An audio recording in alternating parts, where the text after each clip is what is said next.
I just wanted to give you a sense of where things are today on June 18th. And if you remember back on March 19th when we did our very first webinar, there was 230,000 individuals across the world who had tested positive for COVID, jumping to 500,000 a week later. And if you look at the last 3 weeks, on June 4th, when we had a whole session around bathroom access and safety in bathrooms, there were 6.5 million people. Last week, when we talked about the IBD clinic of the future, there was 7.4 million people with COVID.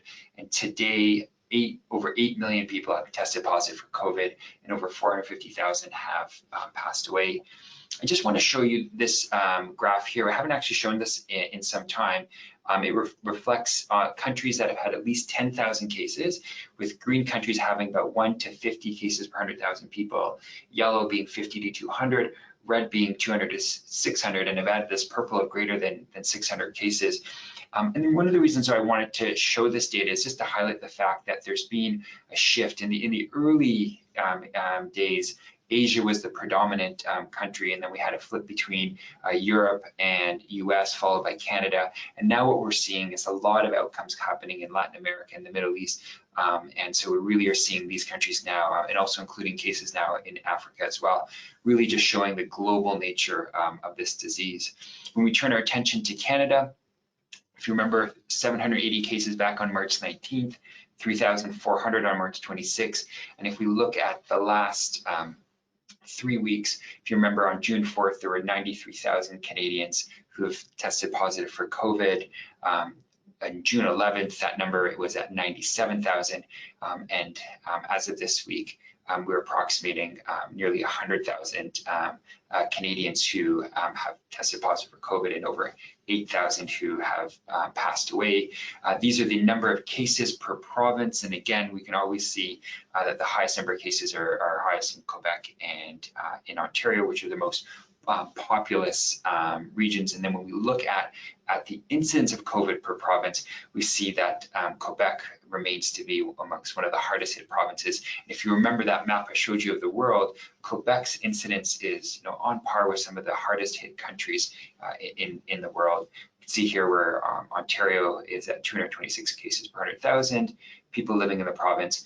Alberta here at 169,000, and Manitoba continues to do very well, and similarly with BC and Saskatchewan. These are active cases, and we see active cases kind of falling week by week in all provinces, but still recognizing that Quebec, and less so now Ontario, are having the most active cases. And this is important data. These are new cases in the past week, and we can see that actually in the Maritimes there's very few new cases. We can really, even these numbers have fallen off for Quebec and Ontario as well. Just to kind of show you outcomes, this is data from Statistics Canada, and we can see that the majority of Canadians who've been infected by COVID have had mild disease where they've been able to manage their COVID at home, 8% in hospital, 2% in the ICU, and the case fatality rate is 8%.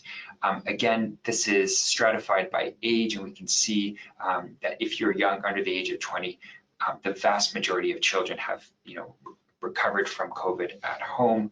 Additionally, the group from 20 to 59 have actually done very well as well. And this is in contrast to countries like the United States, where they've seen a lot more morbidity in this age group. But of course, as I've shown every week, our elderly population is the one who's been hit the hardest. And it's not just the elderly population in general, but when we look at the Secure IBD registry, again, it's our elderly population who have had ulcerative colitis and Crohn's disease, who have come with COVID, who've also had high rates of bad outcomes such as death or needing to be in the ICU.